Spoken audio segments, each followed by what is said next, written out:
বাংলাদেশ আমাদের, আপনাদের, আমাদের সকলের।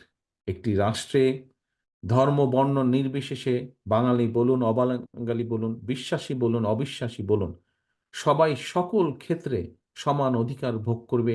এটাই বিএনপির নীতি, এটাই বিএনপির রাজনীতি। সংখ্যাগুরু কিংবা সংখ্যালঘু, বাঙালি কিংবা অন্য ভাষাভাষী, এ ধরনের সকল বিরোধ কিংবা সংকীর্ণতা পরিহার করে ঐক্যবদ্ধ বাংলাদেশ নির্মাণের স্বাধীনতার ঘোষকের দল বিএনপির যুগান্তকারী রাজনৈতিক দর্শন বাংলাদেশ, যা বাংলাদেশী জাতীয়তাবাদ।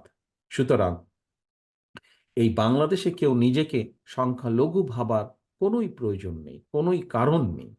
দল, মত, ধর্ম, বর্ণ নির্বিশেষে বাংলাদেশের প্রতি নাগরিকের একটাই গর্বিত, বাংলাদেশের প্রত্যেকটা নাগরিকের একটাই গর্বিত পরিচয়, আমরা বাংলাদেশী।